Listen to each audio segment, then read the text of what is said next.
What's up, mananap? In this video, I'm going to say BBM in Sara 1 million times. Disclaimer sa, aware ko ani mga current drama sa tuwang politics karon pero wala tay kinalaman ana. This is just for fun. Lingaw-lingaw ra ni nga challenge. Gayaga ra ni ayaw mong paninuod. BBM, hindi Sara BBM, hindi Sara BBM, hindi Sara BBM, hindi. Sugod na ko ani nga challenge, syempre easy pa kayo. Nabaguhan ko kay karon pa ko kabalo na ngani day ko kapaspas mo storya. Lamay kay paminawon akong paglitok bay, feeling nako rapper kay ko. Of course, nag-expect na pug ko nga lisod-lisod di siya nga challenge. Pagkataw-taw ani kapuyon ra pug ko. Pero okay ra na, at least na ko ginatupag na something significant sa akong life. Kabalo ko sa ingnon sa mga bashers diha. Sundog-sundog ra man siya kay Mr. Beast eh. Wannabe ram kay ni siya eh.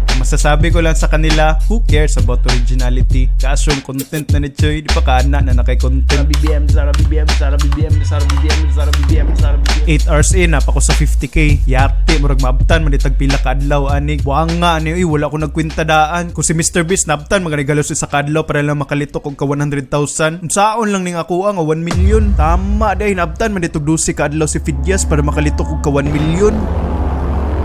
Yan eh. Kaya lagi nito, mga na street to na ko ni Bay. Kumuhawa din yan, tapos hindi ni mahuman. Sharo. Tarungo na to ni para mabiral ta. Pag uli sa kong ayab gikan trabaho, natingala siya song ginabuhat. Ako aday ning gi-explain gamit ang sign language. Gi-explain ako sa iyahan, ako ginahuman nga challenge. Mato nakasabot ra pud siya. Tabangan pagay ko niya. Yatdan ko niyag pagkaon, gliguan ko niya, ipalitan po ko niyag diaper para dito na ako malibang og mangihi on the spot.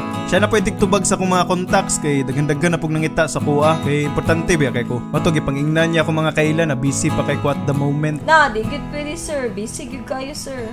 Na, wala gid kay mabuhat ana. Hindi Sara BBM, hindi Sara BBM, hindi Sara BBM. Dito naabot na kog 300k. Kapoy na kay kong baba, sakit na kay akong likod. Nang lalom na akong mata kay wakoy tulog. Wala po'y tarong tulog akong uyab kay gisabaan siya sa akong ginabuhat. Kabantay na pug ko nga gikapoy na siya tabang sa ako ah. Mato, iyan akong gibiyaan. Ako na lang jud nabilin. Pati akong mga barkada walay mga klaro, dali ra kay ko gikalimtan. Sa kaya itong tropa nga vlogger yun.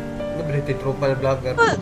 Meron yung vlogger eh. Barkada natin pa nakalimutan ko ang name. Fake friends. Tungod kay wala na may tiktabang na ako sa balay, wala na po ko'y punas-punas, nagmantika na akong naong, baho na kay kong tao, puno na kay akong diaper. Pero wala na ko'y labot, na nako sa 700,000 mark. Kabalo ko nga mura kong tanga ani akong ginabuhat the whole time. Pero mas mura magukog tanga kung karon pa kumuundang.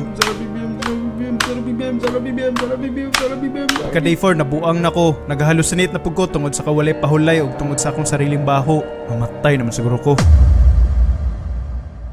Hindi Sara BBM, Sara BBM.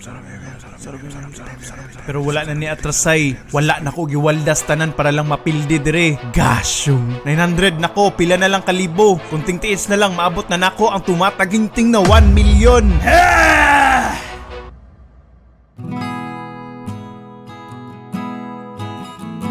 Of course, wala na ako naman ng challenge. Pero okay lang, at least gitry na ako. Nga naman ding nadedo ko. At least dili ko quitter. Champion gihapon ko. From time to time, makahinumdum gihapon ko sa akong ex ug sa akong mga fake friends. Ang masasabi ko lang, mga hadlang na to sila sa akong mga pangarap. Tama ra po doy nga wala sila nagstay. Tanawa, asa naman sila karon? Mga toxic kayo. Karon nga wala na sila. Finally, na ako'y nabuhat na something na ma-proud ko. And finally, nahanap na jud nako akong true happiness.